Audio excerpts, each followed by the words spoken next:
Impregnacja cegły, czy też bardziej powinienem powiedzieć impregnacja starej cegły, bo w moim przypadku jest to prawdziwa, cięta stara cegła. Najpierw kilka ujęć, jak prezentuje się cegła przed impregnacją. Wiem, że nie każdemu pasuje ten styl, ale najważniejsze, żeby zadowolony był właściciel. Cegłę po zafugowaniu i całkowitym wyschnięciu należy zabezpieczyć przed zabrudzeniami oraz przed rozwojem agresji biologicznej. Na rynku jest sporo najróżniejszych środków, ale ja zdecydowałem się na ten, czyli Fast Imprego.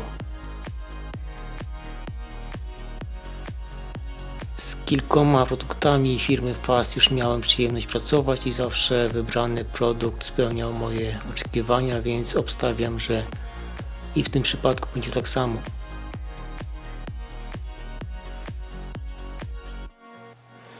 Impregnacja bardzo, ale to bardzo łatwa w aplikacji. Ma konsystencję wody, więc można nakładać go natryskiem i na 100% nie zatkamy sobie dyszy pistoletu. Ja na początku standardowo wybrałem sposób aplikacji pędzlem, bo uważam, że jest to sposób, który solidnie nasączy moją cegłę.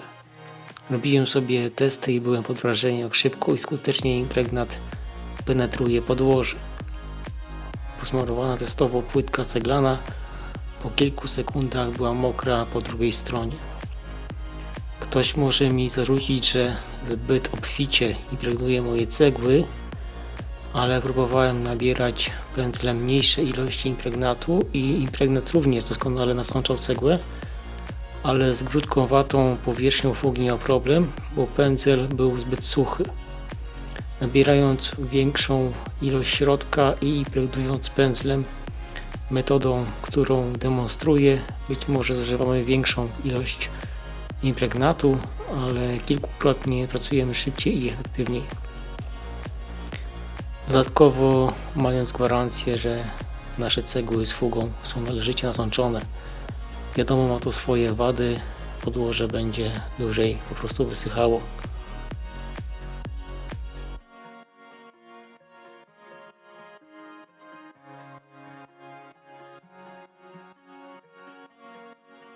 Impregnaty możemy podzielić na nawierzchniowe i te głęboko penetrujące. Ten zdecydowanie należy do tej grupy drugiej. Podobno te głęboko penetrujące lepiej zabezpieczają przed wykruszaniem, ale o tym przekonam się z czasem. Są też impregnaty, które po wyschnięciu pozostawiają na podłożu tak jakby warstwę lakieru. Tam może być połysku w satynie lub macie i z takimi trzeba uważać, bo przy aplikacji, aby nie były widoczne przejścia. Wiem, że ten impregnat po wyschnięciu jest niewidoczny i nie zmienia koloru pokrytej powierzchni. Nie ma znaczenia, czy w jednym miejscu nałożymy go więcej czy mniej, bo przejścia są niewidoczne. Wiadomo, jak coś jest nasiąknięte impregnatem, to jest ciemniejszego koloru, ale po wyschnięciu kolor wraca do pierwowzoru. A skąd o tym wiem? Tak jak wspominałem, robiłem sobie testy na jednej z płytek ceglanych.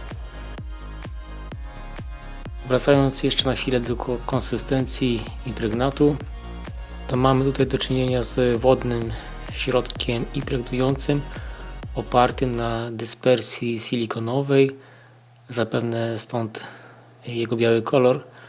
Ja przed aplikacją obawiałem się, że środek tego typu, powiedzmy po godzinie, zacznie wstępnie wiązać i narzędzia zaczną się kleić i tak dalej.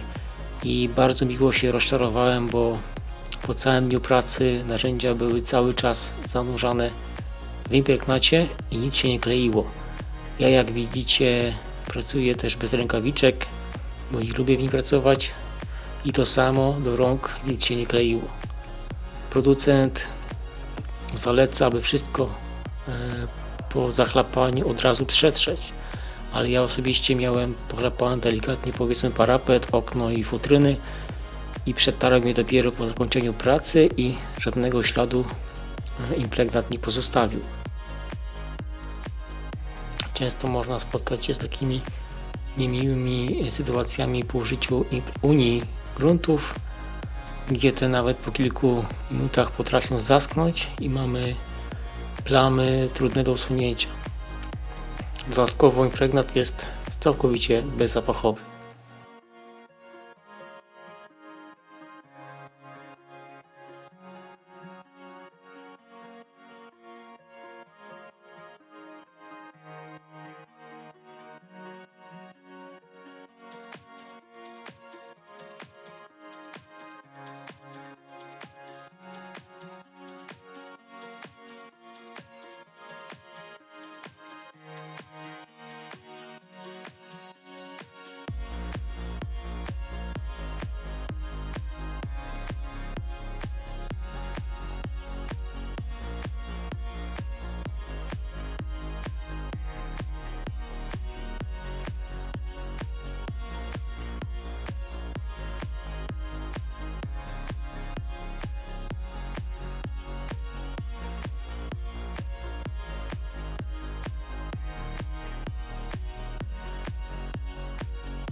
Aplikacja pomocą pędzla jest skuteczna, ale jest też monotonna i testowałem sobie też pseudo aplikację tryskową. Użyłem zwykłej butelki z aplikatorem i nawet to zdawało egzamin, ale moje cegły z fugą moim zdaniem nie były zbyt dobrze nasączone jak w przypadku aplikacji pędzlem. Na pewno aplikacja tryskowa jest najszybsza i ja później miksowałem sobie obydwie metody i w miejscach na przykład z rurkami używałem natrysku. Trochę tych cegieł będę jeszcze miał położone w innych pomieszczeniach i wiem, że następnym razem zaopatrzę się w pistolet natryskowy.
Tak wyglądają ceglane ściany po dwukrotnej aplikacji.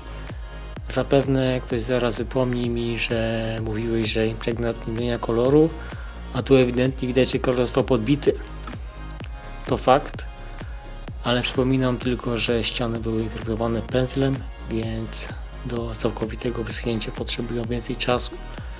Producent na opakowaniu podaje, że całkowity czas schnięcia to aż 7 dni, a zaimpregnowane podłoża należy na ten czas najlepiej zabezpieczyć przed wodą i słońcem. Pozdrawiam.